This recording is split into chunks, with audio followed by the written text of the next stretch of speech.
Joining online. It is Sunday, October the 2nd. I think my audio just came on right there. Welcome all. I apologize. I have finally caught the cold that's been going around my house, so my voice is a little off today, but I will do my best to be at least semi-understandable, which is probably better than typical anyway.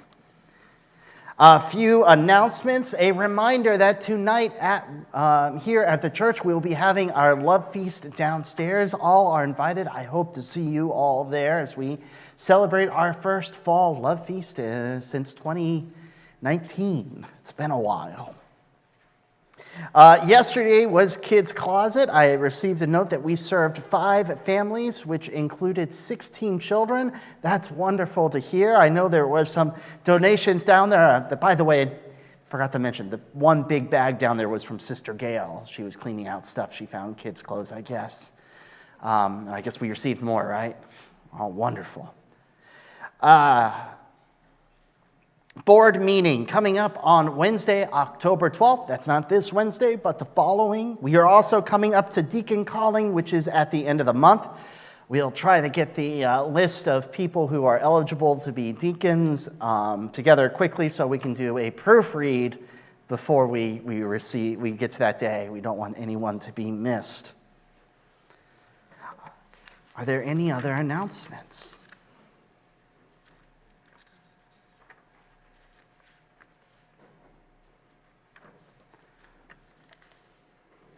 Well, as we move into our time of sharing of prayers, I know there is at least one joy here. Bob, Rita, it is so wonderful to have the two of you together here in worship with us today. That has been missing. We are so glad to have you too. An update on Sister Bev.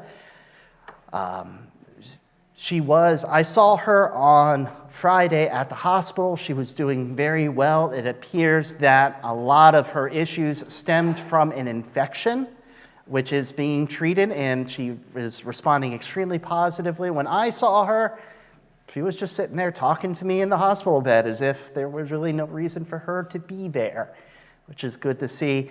Last update I got was yesterday morning. They were trying to move her out of the ICU and into a more regular bed.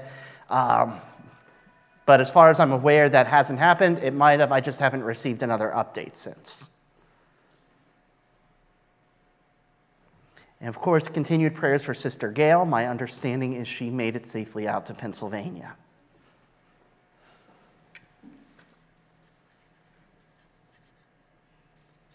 What other prayers would we like to lift today?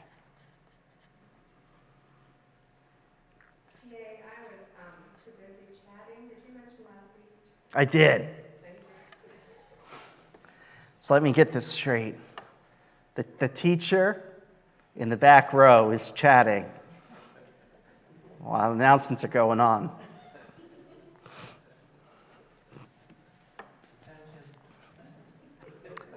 Chatting to another teacher as well.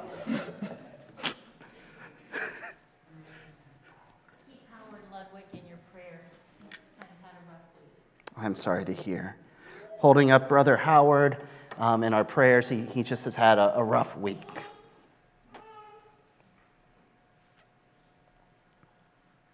Pastor Andrew, we had to do a little switcheroo for what we had planned to do for Sunday school with the materials, and we started something new this morning. And I just want to say what a joy it is to be surrounded by people in a room where everyone's sharing. And I just love it. I love the people in this church, how close we are and how we can share, and it just means a lot. Wonderful. So praise and an announcement that there's been need to change what's been happening in Sunday school as of today, but that it was just received really well, and that it was a wonderful time to be a community together sharing, and I think that's part of worship. It's worshiping together. And all are welcome. And all are welcome.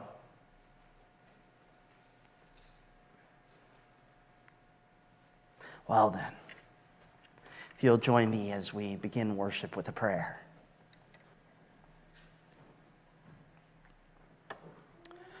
Holy Creator, we come here, beings that you have created. May this worship bring joy to you as we celebrate the life that we have been given. May our words bring honor and joy. Amen. If you'll please stand as you are able and join in our call to worship.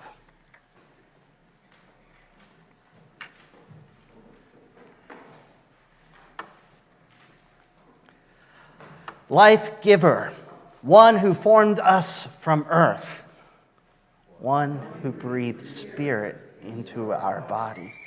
Come, hear our prayers and praises. One who has set our hearts to beat and our blood to flow. Come, hear our prayers and praises. May we honor the one from whom all life flows. May we honor the gifts of flesh and spirit given to us and others. Come, Holy Creator, and hear our worship. Know our gratitude, life giver. If you'll join as you are able, number 91, Praise to God, Immortal Praise.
you'll join me in prayer. God, it is season of fall. We go outside and we see the leaves turning, the apples ripening, the pumpkins appearing on porches. It is the season of plenty, where we celebrate all you have given us as we prepare for the season of cold. Holy One, hear our prayers of praise, of joys in this world as we look out in this world and see all that you have given us. This day we say a special joy that our brother Bob and our sister Rita are here in worship with us again. A special joy that our sister Gail has moved safely to her sister's house. A special joy that our sister Bev is healing well, though we ask that you continue to walk with her as she continues this healing. Lord, there are many reasons to celebrate. May we never forget who makes the leaves turn, who makes the earth grow. Lord, we also lift up those worries and those concerns in our world. For those, especially right now in Florida and Carolinas, that are suffering following this storm. For those who are left to pick up the pieces of what they thought was their lives and have to make new decisions. For those who have lost loved ones. We also lift up our brother Howard this morning, knowing he has had a hard week, asking that your presence is especially palpable. Lord, you know what we need. Walk with us in that. Hear our prayers, Lord.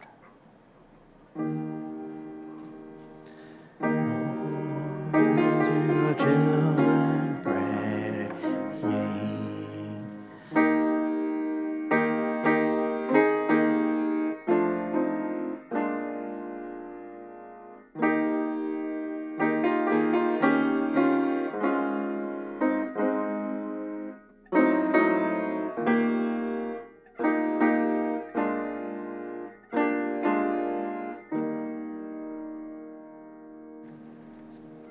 Amen.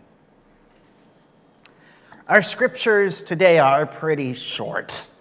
You could follow along if you wish to on page 54 for Exodus 20:13 and page 684 for Matthew 5:21-22.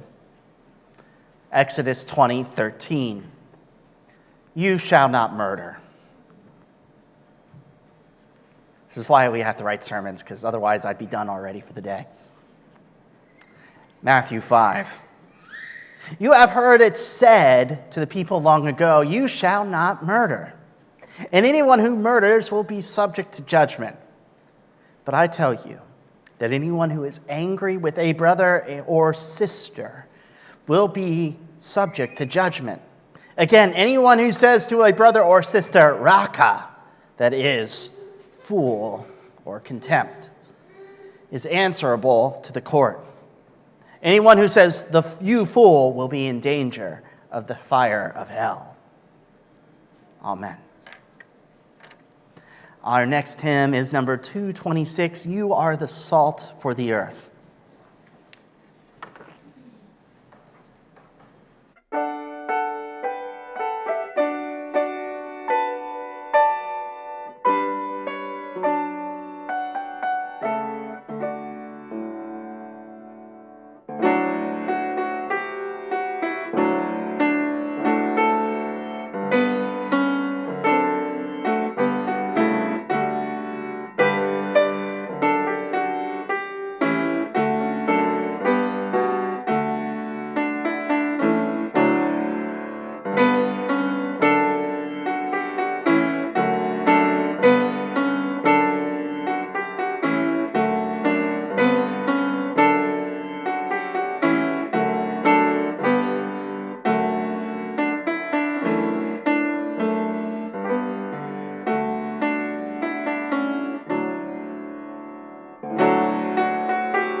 It is the first Sunday of the month, so I would like to invite, we have Hallie here and we have Maya here. So girls, if you would go around, it is our Magic Penny song morning. So people have money if you want to grab it and bring it up to put it in the bowl to help people who are hungry. And everyone else, if you would join in the song, please. Love is something if you give it away, give it away. Give it away. Oh, love is something. Land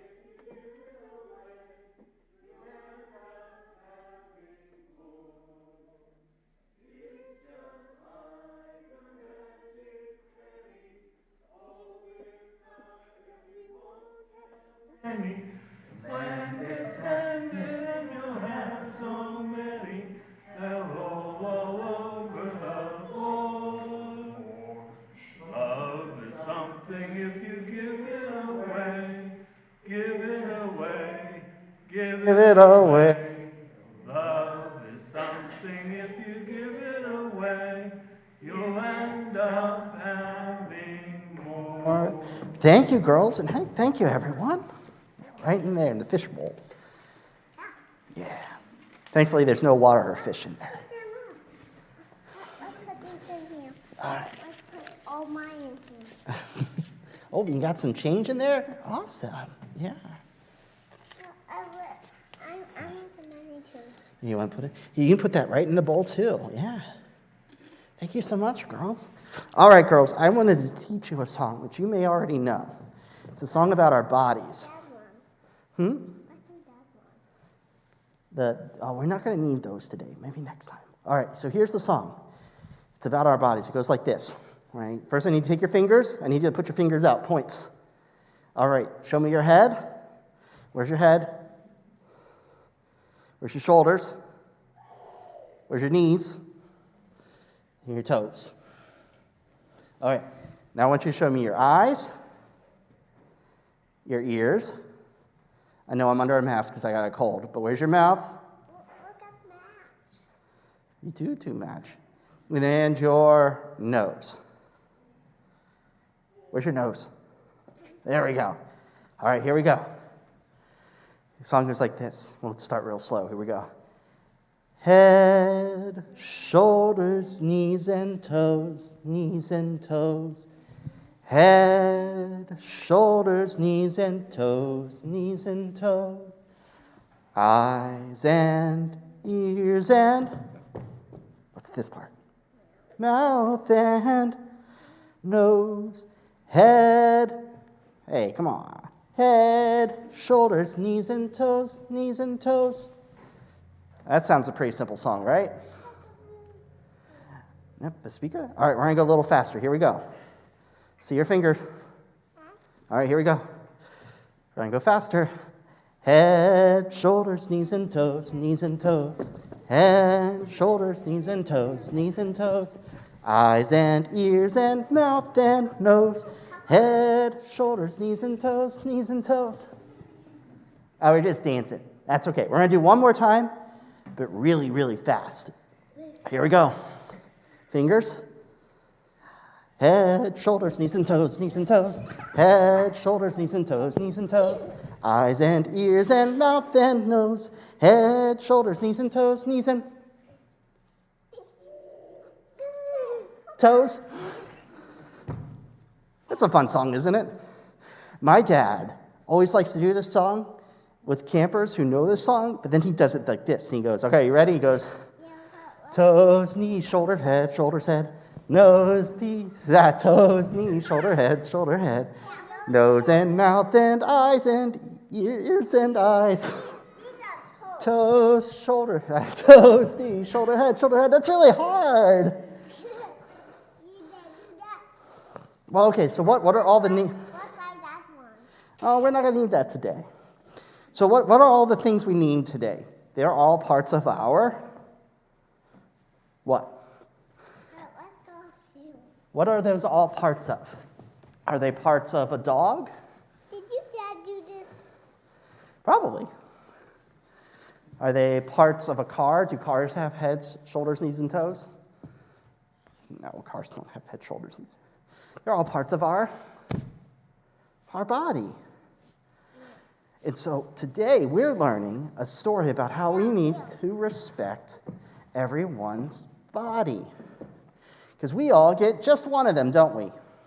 How many bodies do you have? I'm just losing you two today. Hey, little girls get together, they want to play. So we are reminded today that we need to respect everyone's body. And even remember sometimes that they aren't exactly the same. Watch me. Yeah, I see. And you can do it because you have a body. You've got a butt to help you roll back. You've got back muscles to roll you back over. You've got all the important bits of your body to help you do things. And even feet that have fun, stampy shoes. You've got some nice cowboy boots, and you've got some sparkly slippers. There. Oh, they got heels, too. Oh, my. I think even Cinderella would be jealous of those shoes. And I got those shoes. I got there too. Oh, you got heels, too, and yours have little horseshoes on the bottom. So I guess if you're walking through the snow, people won't know if a little girl passed or if a tiny horse did. Let's try it again. What? Let's try it on the one. You want to do the song one more time? We'll do the song one more time. Here, first we're going to have a little prayer, okay? Oh, there's Elsa and Olaf in your shoe. And there's a man here with Elsa. Oh, wow. Let's All right, let's have a quick prayer. Dear God, thank you so much for these bodies. May we always give thanks for them. Amen. All right, let's do the song one more time. We'll go slower than that. Here we go. All right, here we go. Fingers. Head, shoulders, knees and toes, knees and toes. Head, shoulders, knees and toes, knees and toes. Eyes and ears and mouth and head, shoulders, knees and toes, knees and toes. Good job, girls. All right, we'll see you girls later. Thank you. Bye.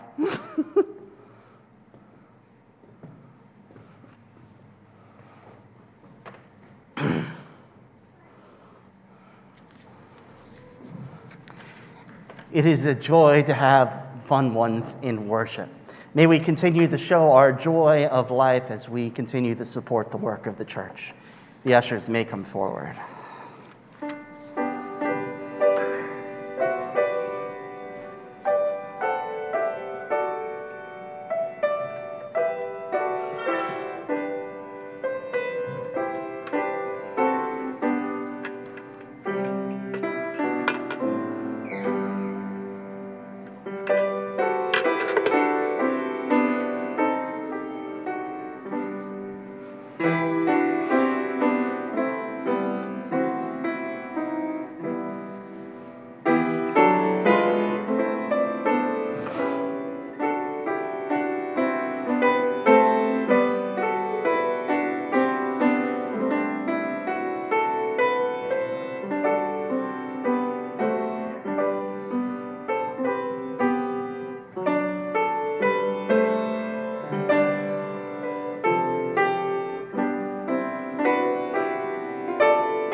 Praise God from whom all blessings flow. Praise Him, all creatures here below. Praise Him above the heavenly hosts. Praise Father, Son, and Holy Ghost. Amen. Holy One, may you take these blessings and multiply the kingdom with them. Amen.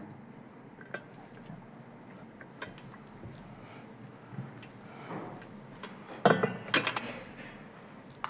you give me just a moment, I look down, my battery pack is flashing at me.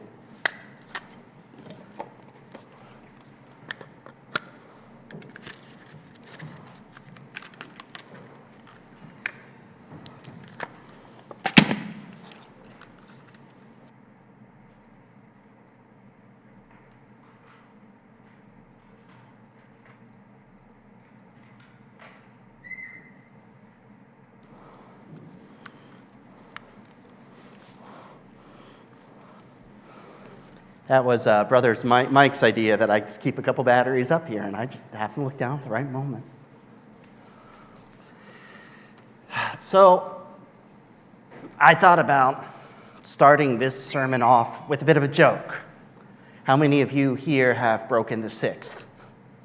And some of you may chuckle at that, and some of you might kind of go, okay, I'll think about this, you know. So sometimes we have the sixth as you shall not murder, other times it's you shall not kill. And you know what? I've killed.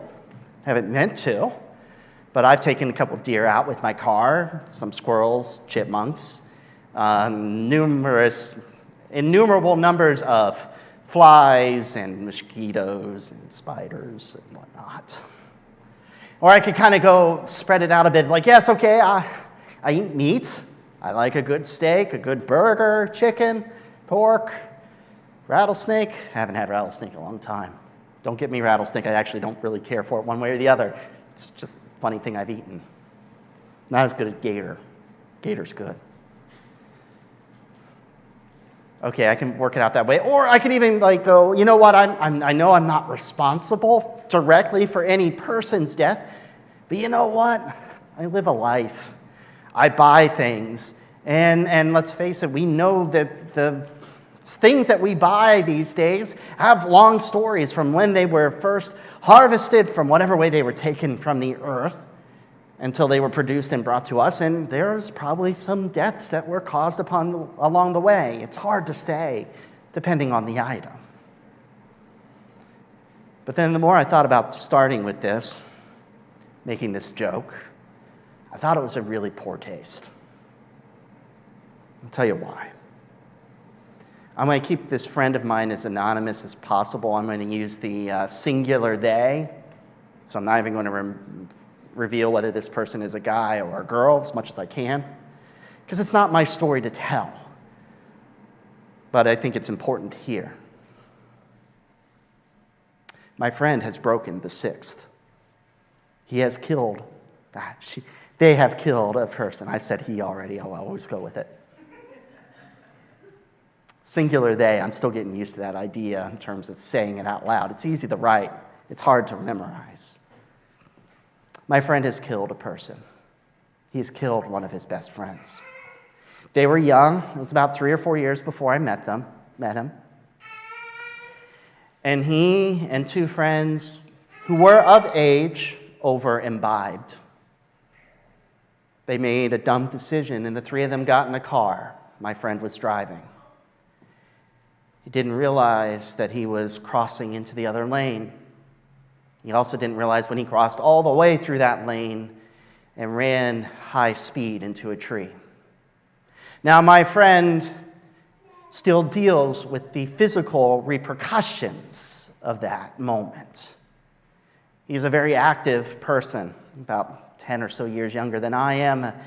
He likes to go out and hike. He likes to work out.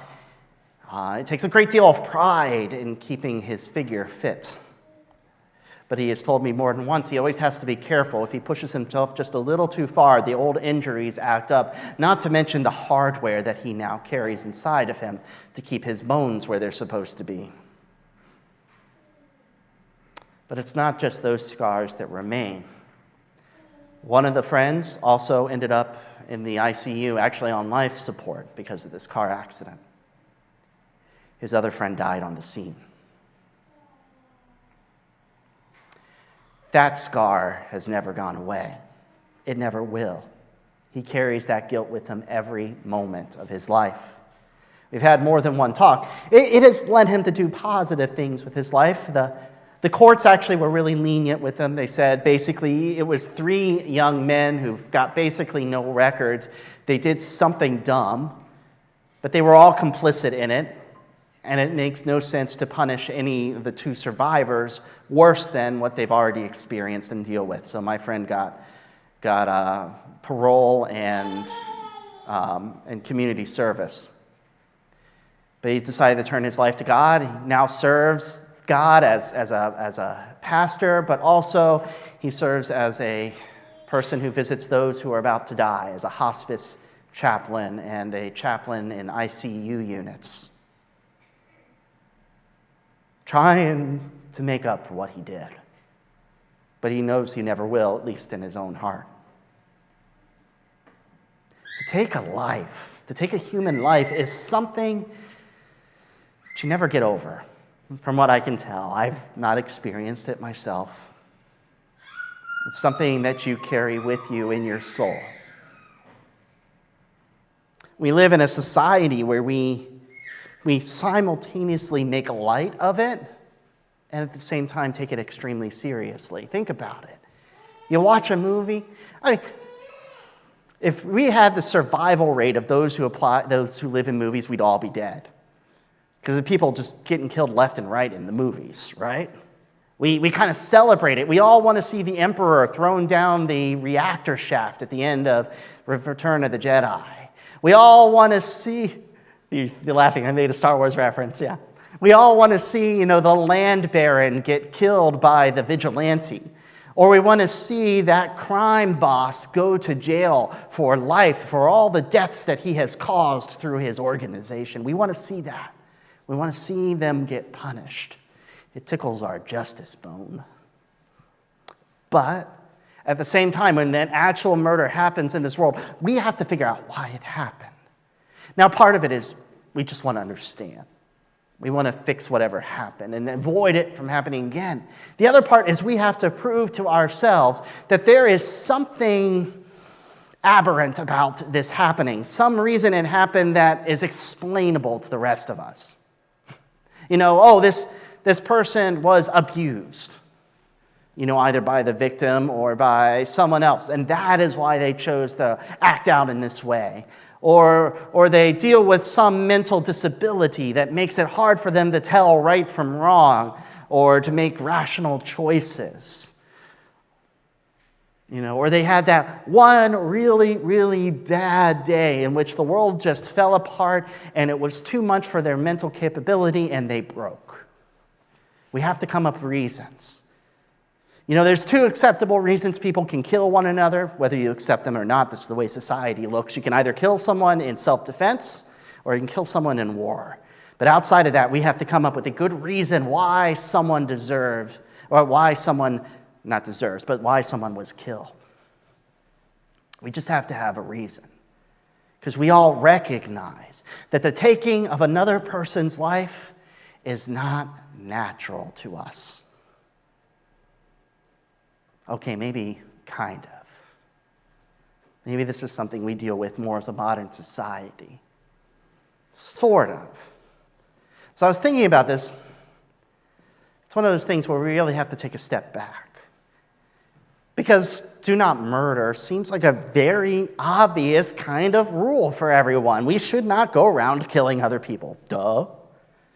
Well, why? Because what happens if you kill the wrong person? You get killed. Pretty obvious. Especially think about the old days. You go off and have a fight with some person, you kill them, their brother comes after you. And they kill you. That's the way feuds start. So let's look back a little. First thing I did was I actually just went back a little distance to about 150 years ago. About 150 years ago, we had a major change in our society. One that we never really think about, but I think is poignant. 150 years ago, it became unacceptable to duel. Have you ever thought about that? We don't duel today. You don't become insulted by some person and say, take out your glove and slap him across the face and go outside and, tomorrow morning, 7 a.m., duel with pistols or swords or rubber chickens. Now, we don't do that anymore. That only started about 150 years ago. In fact, Abraham Lincoln had to be talked out of a duel. It's not that far back. Samuel Clemens, Mark Twain, managed to get out of a duel by telling so many tall tales about how he was the best dueler out there until his opponent chickened out. Well, the dueling is a hallmark of a different kind of society. We call it the honor-shame society, or an honor-shame culture. We live in a slightly different culture. We are called a pride-guilt culture.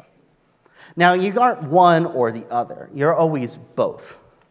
There's a mixture of the two. We are primarily, though, a pride guilt. And this is the idea. A pride guilt is my self-worth is contingent on how I feel about me. It depends on how I think about myself. So if I think I do a lot of good work, that I pay off my debts, or I'm a good person in society, that I don't do too many wrong things, I don't have to feel guilty, I'm a great person. Or the opposite, I feel like I do lots of bad things and I feel guilty. My self-worth is based upon what I think about me. In terms of interpersonal, how I deal with others, and the guilt, and the pride guilt society, it all has to come down basically to currency and credit. How I relate to other people is according to what I am able to give them and what they're able to give me. That is how we determine our worth in society. I'm not saying it's perfect. I'm not saying it's wrong. It's just the way it is. Think about it. How many people here, check your credit at least once a year or more often? Because it's important to us how the society ranks our importance to the world. That's the pride guilt. Before that is the honor shame. Honor shame still exists. It's the primary cultural keystone within Africa, within Asia. It's actually still alive here in the U.S., especially among the gentry in the South and in the inner city, in the poverty areas of the inner city. Honor shame doesn't say your self-worth is measured by how you think about yourself, but how everybody else thinks about you. It's the opposite. So what you all think about me is it determines whether I am an honorable person or a shameful person. And this has a wider ramifications than how you feel about yourself. Because if you think I'm a shameful person, you're not going to do business with me. You're not going to listen to my opinion. You're not going to lend me money. You're not going to do business with me. If I am a shameful person, you won't do those things. If I'm an honorable person, you probably will. So that's what society used to be like for pretty much all over the world. And anyone who harms that honor is a threat. Think about it in terms of credit. Our society, we think about it as credit. You're really careful to make sure you pay your bills if you can, right? You don't want that appearing on your credit. That's going to hurt your ability to do other things. If you don't pay your bills, you get a bad credit, you can't get a car loan. You're careful. Now, what if that's something that someone else does? What if, say, my brothers are terrific guys, but say my brother Jacob does a horrible, horrible thing. I'm not saying what he did. He knows what he did. He didn't do anything. But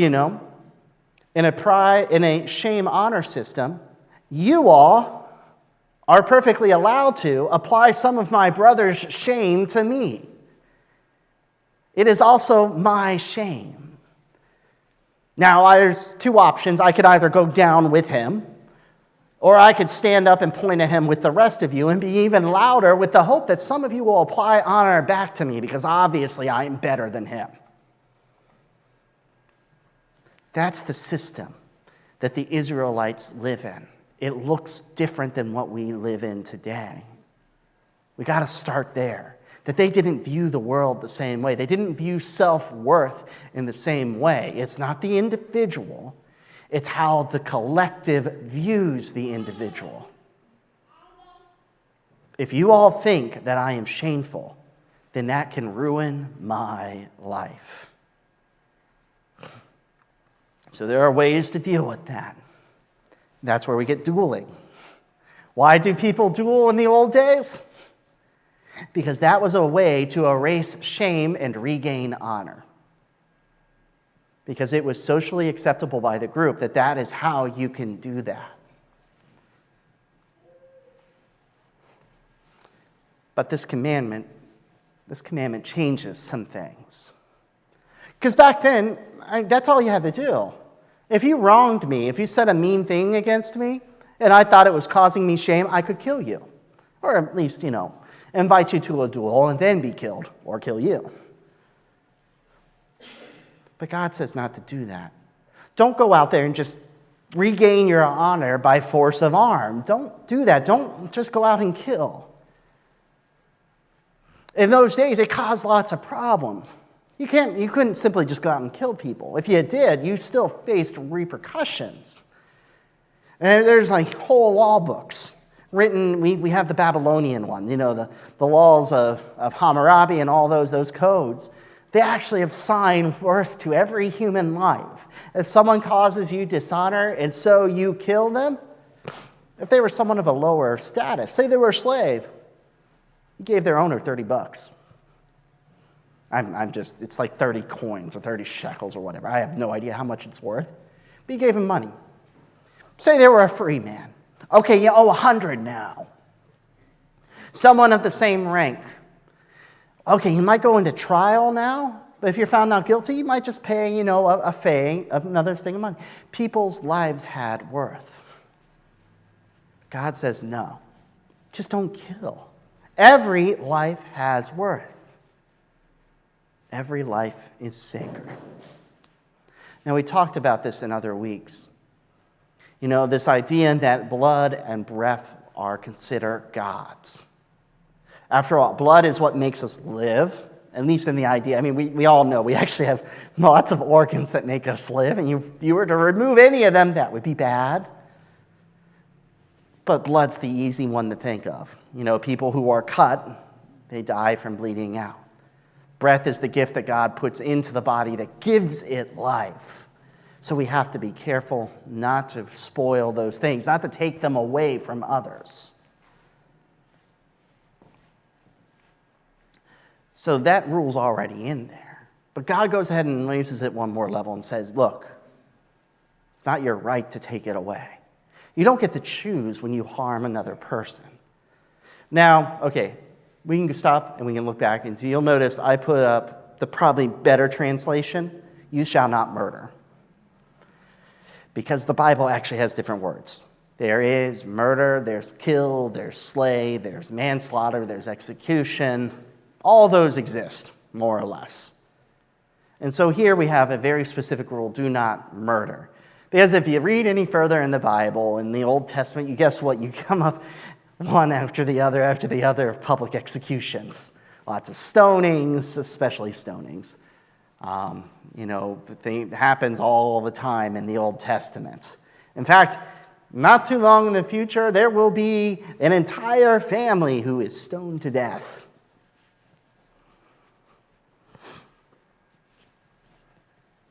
So it's okay, according to the Old Testament, at least state-sanctioned murder. But I'm going to stop there. I might jump about, 1,500 years into the future to this guy, Jesus.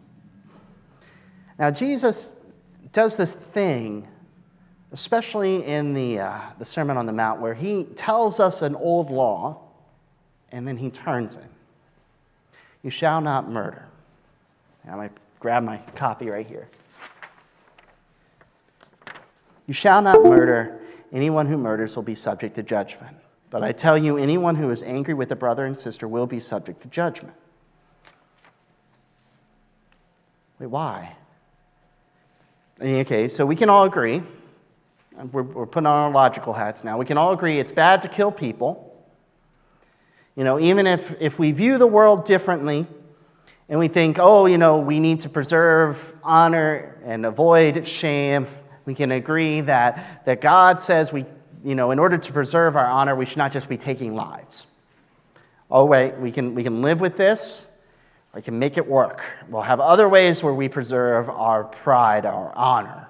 And God offers lots of those. In terms of living righteously. If you live righteously, that's how you gain honor in this new system. It's not by who wrongs you, but how you live yourself. So now we're taking a step into the pride-guilt system. Well, what's this about anger? So the 10 Commandments are the first building blocks, the pillars from which we take this idea that we should love the Lord our God with all our heart, our soul, our mind, our strength, and And how do we apply that to our lives? Simple, don't kill people, that's an easy one. But that's only half step. Why don't we kill people? Well, because their lives are sacred. No, that's not it. That's partly there. But the reason we don't kill, the reason we don't harm others, is because we are meant to forgive them. If we love the Lord our God with all our heart, our soul, our mind, our strength, the thing is that makes us change our whole way of living. All of a sudden, it doesn't matter whether we have honor or shame, according to everyone else. All of a sudden, it doesn't matter how we feel about ourselves so much anymore either, whether we have pride or guilt. None of that really matters, because if we are focused alone on God, then that is our sole focus. All those other things are all focused on how we perceive ourselves or each other. But God doesn't want us to worry about what we think about. I'm trying to phrase this carefully, because I know I'm walking a line of psychology and therapy and whatnot that I don't want to cross. But the point is that we shouldn't be centering our self-worth or the worth of others on what they can do for us or how they can harm us. Rather, we are to respect all other people, no matter who they are, because in loving God fully, then we love others fully. In here, you know what? I get angry with my loved ones sometimes. You know, the easy one right now has always been, I've got a 5-year-old. 5-year-olds do not listen to you. You've all been around 5-year-olds, right? We've got a 4-year-old over there. His mom's going, yeah, and I got a 4-year-old mom. And they don't always listen to you. And sometimes they don't listen to you to the point where you are angry. It's like, come on. We've got to get out of here in 5 minutes. Your class starts. If I have just enough time to get you in the car and get you strapped in, and you are sitting on the potty, reading a book, listening to your story over here, in your pajamas, your hair is not brushed, your teeth are dirty and smelly. It's angering. It's like I pay money to send you to these things.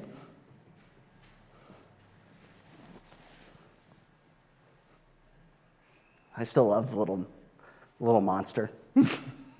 She's a good kid. I still love her. In here, though, it's not just anger. Call them raka, which I don't know what it means, and they said they have on here an Aramaic term of contempt. I can think of several in English, none of which I will say up here. But you can all imagine something, right? Again, you've all been around kids or have been a kid yourself. You know those terms. Or call them, say, you fool.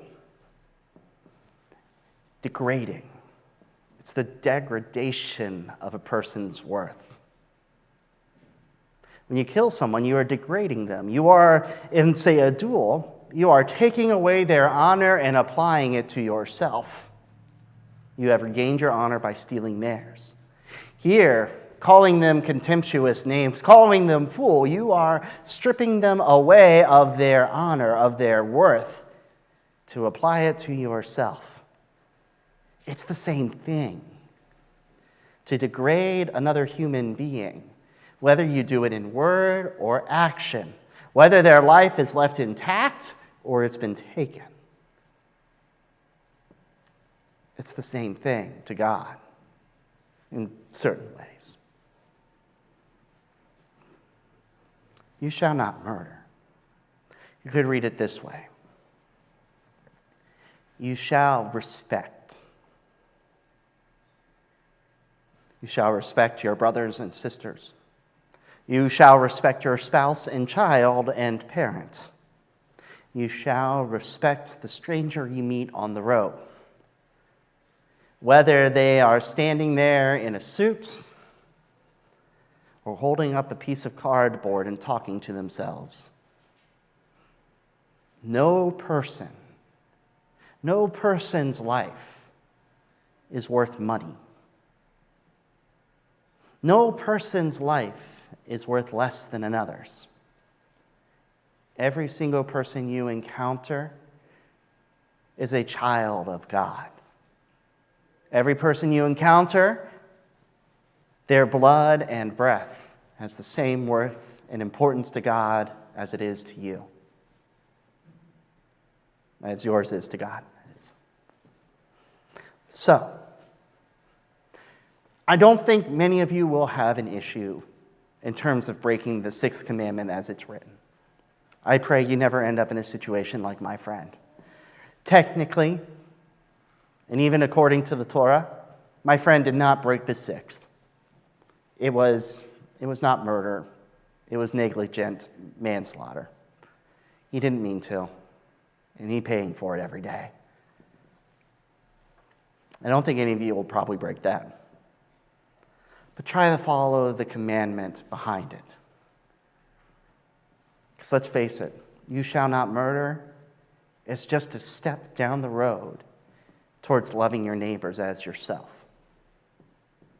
And loving your neighbors as yourself, that is the first thing that happens when you truly love the Lord your God with all your heart and all your soul and all your mind and all your strength. So, may you find yourself respecting every person you meet, no matter who they are, whether they look like you or not, whether they speak the same language as you or not, whether they are from a pride, guilt, or a shame honor system, whether they think that the opposite party is actually there for us. That's a big one. I see that all the time. May you respect them, knowing that they too are a beloved child of God, just as you are. May you not murder them in your heart as well as in body. Thank you. If you will join in our final hymn. There. Blessed be the tie that binds, and stand as you are able, please. Huh? Number 420. Yes, 421.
almost feel off this Sunday because every other time I've preached one of these Decalogue sermons, I have brought up the creation story. And I didn't do that today, but here we go. Here's the creation story in this because all the Decalogue points back at the creation as well as pointing forward to Revelation. And here's the thing. Whether you look at the creation story and you say this is poetic or this is literal, the first part of the Bible reminds us that we are all descendants of one God. We are all descendants of one family, no matter who we are, what we look like. And the very first sin, the thing that's called sin first in the Bible, is when Cain and Abel, when Cain kills Abel. It's the first sin, the murdering of a brother. From there, it all falls apart even further. So, remember when you go out there today that even if someone looks completely different, believes something different, acts completely different, even if they think that Nickelback is a great band, they deserve love and respect. So, love and respect all those you meet. You don't have to like them. That's okay. I don't like every person I meet. I like all of you, just pointing that out. But it's okay as long as you still love and respect them, because they are God's child as well. So go out there, love and respect. Murder not in your heart as well as with your hands. Amen. Oh, and please join us for Love Feast tonight at 7 o'clock. I really hope to see you all there. I'm looking forward to it, though I'll be wearing my mask so I don't give you all this fun, gnarly cold. Thank you.